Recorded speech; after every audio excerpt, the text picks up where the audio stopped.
I could turn back the hands of time and really go back to the first time that I did my IELTS, it would have saved me a lot of time, stress, and resources. And this is one of the reasons why I decided I was going to make this video.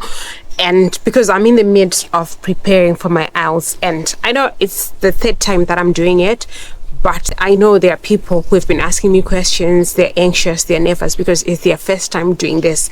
That's why I decided I was going to make this video to really pinpoint and highlight some of the things that could save you a lot of time and stress. Things that I wish I knew the first time that I did my IELTS, and I'm still using that strategy. I'm still employing those things that I learned and got to know later on at the later stages of my IELTS preparation, the first time, second time, and now the third time round. So all the more reasons why, if you're watching this channel and you're on your IELTS journey or your relocation journey, and at some point you're going to have to do an English proficiency test or IELTS, then this video is for you.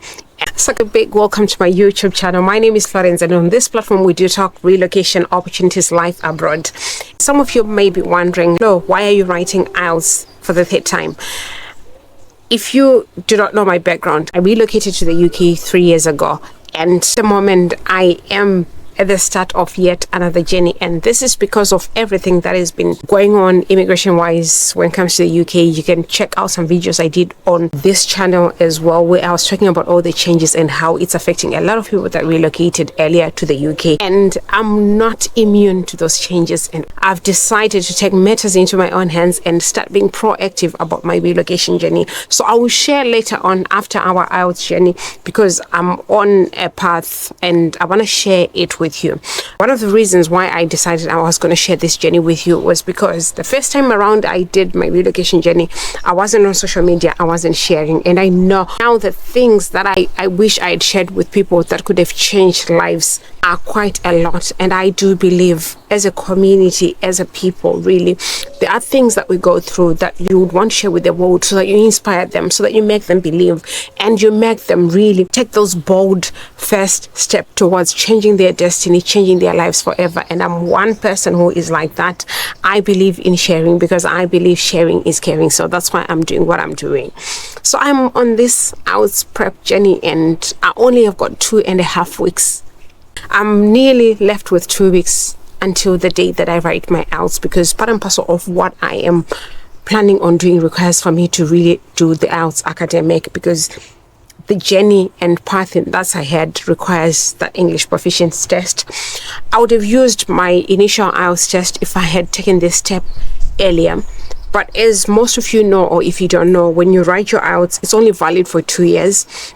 So after 2 years, if you still want to embark on a journey that requires you to provide an IELTS or English proficiency test, you have to redo it again. So that's why I am on an IELTS crash program journey at the moment, and I'm writing this August. Without wasting much of your time, the reason why I decided to do this video is because I've done IELTS before, and I'm doing it again for the third time, but this time the focus, the goal is different.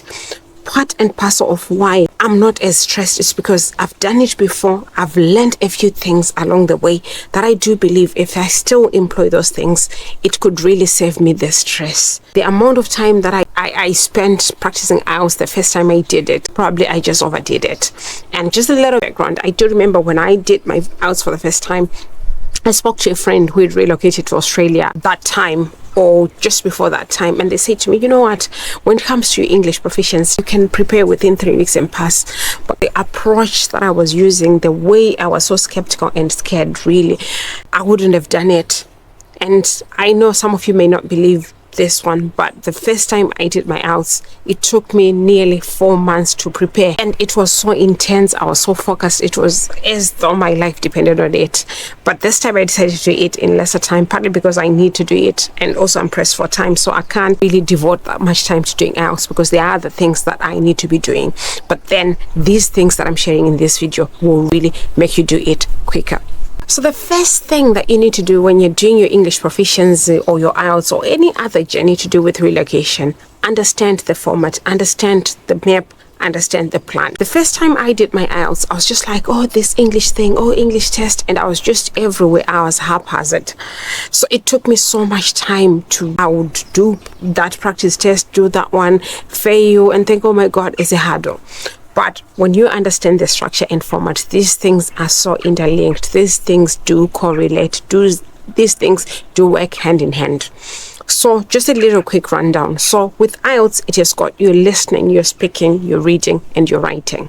So when you understand that speaking, it is for 15 to 20 minutes, your reading is for an hour, your writing is for an hour, and your listening is for 40 minutes. Then that way you know how to approach it. That way it even helps you, even during your preparation, you know what to focus on, you know what to really spend most of your time on. It's very, very important that you understand the structure, you understand the format.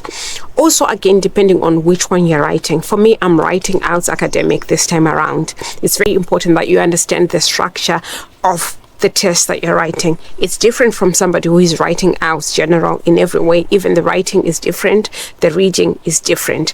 The only things that are the same is your listening and your speaking. So it's very important that you understand the structure, you understand the exam that you're actually picking.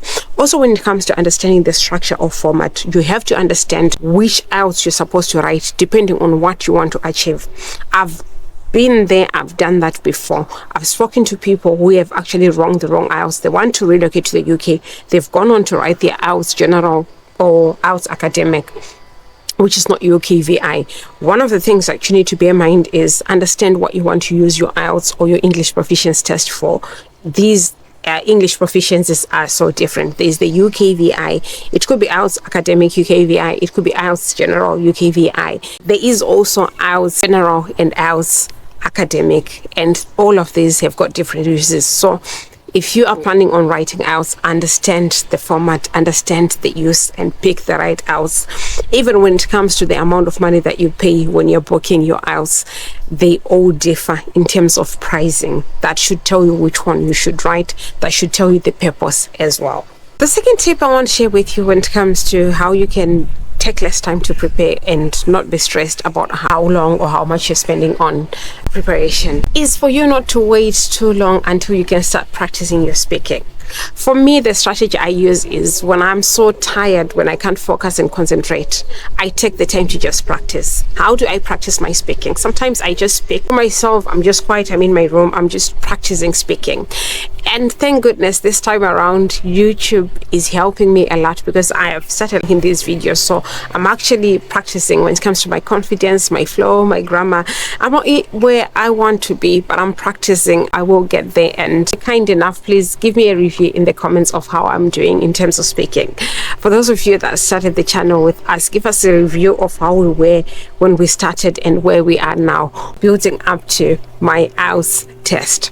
So don't wait until towards the end or anything for you to do speaking. Speaking is one of the things that you can actually do randomly. You can do it on your own. Other people would say, I don't have a speaking partner, or I don't have someone that I can practice with. Practice on your own. Speak into your phone and listen to your audio. It's a great way of really doing it. I've also started practicing with online friends. When I did it the first time and second time around, I was back home. I would practice with friends. We would just gather around. I believe in partnerships. I believe in doing it with other people. No wonder why I've said, well, I don't have people that can come or that I can join in doing IELTS. I want to do it with my audience on YouTube. That's why I'm here doing it with you and sharing this journey, inspiring you and also inspiring myself and motivating myself along the way. So other than that, you can find a speaking partner even online. Follow us on Facebook, leave us a comment on our posts, and we could actually see what we can do in terms of pairing with each other and practicing our speaking, especially with each other. So don't wait too long. Just start speaking, and you will get better with time. It's a very good way of unwinding. Instead of you scheduling time for saying, I will schedule for speaking. And sometimes you're thinking, oh, what if people hear me rambling and going about? Believe you me, people do not pay attention as much as you would do. So for me, even when I'm at work on a break, I just go in my car and I just take the 20 minutes to just practice my speaking whilst I'm unwinding in between breaks, because I never have the time. The third thing I want to share with you is learn time management even now. Even as you are doing your practice test, it's actually good and better for you to start learning time management. Time yourself. If it's a reading test and you're supposed to take 1 hour, put that clock, set timer for 1 hour, and see where you are at. And the more you get to do it, the better you will be at managing time, especially when you get to exam time. For some people, they worry more about, did I get it right? And at the end of the day, they are not taking the time to time themselves, and that can hurt you even in an exam. So that way, what it does is you're seeing where you are at in terms of time management, and then you'll begin to focus. What I always do when I'm in an exam, I would rather do all the things that I'm sure of, or that I know this one I know the answer to. I do those first. If I'm unsure and a question is taking so much of my time, I'll leave it until last, when I've finished everything that I know the answers to. I can go back to those ones that I do struggle with. And the more you practice under timed conditions, the better you will manage your time even under exam conditions. So time management is very key. For most people who really struggle or really do not get the band score that they are looking for in an IELTS exam, partly it's because they were not practicing under exam conditions. They've lost track of time, not because they don't know the answers, but sometimes you are on question 30 and you're told your time is up. You have to stop. There is no additional time. There is no asking for extra time. Once the clock is up and they tell you stop, you have to stop. So practicing under timed conditions is the best way to go about it. The other thing that is hurting a lot of people, or that's stopping a lot of people, is the issue of quantity over quality. A lot of people would say, well, I would need 6 months to practice, or I need a year to practice. I'm here to tell you that it's not about the amount of test practices that you do, but it's about the quality. So what I'm doing, because I have to do this in 2 weeks and I'm writing, I've started focusing on, I want to practice fewer tests and then focus on the things that I'm struggling with, because it's not about me doing 100 practice tests, because the format and structure is the same. So the focus is do quite a few, then know the areas that I'm quite good at, and then focus on the areas that I struggle with and see how I can fix it. And I am employing the tips I shared in a previous video where I shared the resources that I'm using for my practice.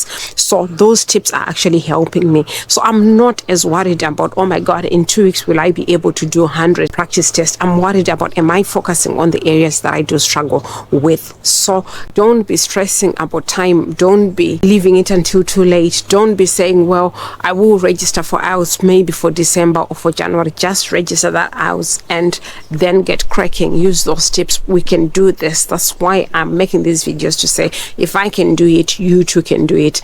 And one thing, I'm not the sharpest pencil in the box, but I so much strongly believe in myself, and I believe in all of you, and I believe anybody can pass this IELTS. With practice, with the right mentorship, with the right support, you too can do it. Last but not least, the fifth thing that I want to share with you is about mindset. A lot of people do stress and worry about, what if I fail? What if I don't relocate in the 2 years? I write my IELTS and then I fail to relocate. For other people, it's a lot of money. I can't spend that much money on an exam when I don't know the outcome. So how are you going to achieve your relocation dream if you're not a risk taker, if you're not prepared mentally? So it's not about overthinking things. Do not overthink things. What I can recommend you do, or what I suggest that you do, is book that out and get your mind to it. Other people, I'll tell you, even myself, I'm doing it for the 3rd time. But sometimes I do get a high score in my practice. Then the next practice, I fail dismally. It doesn't reflect the outcome that I'll get in the final IELTS exam. I'll tell you a few things that I do believe. I'm practicing. It's unfortunate I don't have the resources to print. I'm writing paper-based, but I haven't print out questions that I'm using for my reading. So what I'm doing is I'm using my laptop and then I'm writing my answers on a piece of paper. But then what that does is, you can imagine I'm scrolling up and down the screen. Whereas if I'm in an actual exam, I actually have got my question paper there and my answer sheet there. What that means is probably I take least time when I'm doing it. So a lot of people do overthink these things. They are worried about failing. They are worried about, they're busy comparing what other people are getting, especially if you're doing it with other people. I've been there where the first time and the second time I was doing it with a group of women. It's amazing. It's beautiful.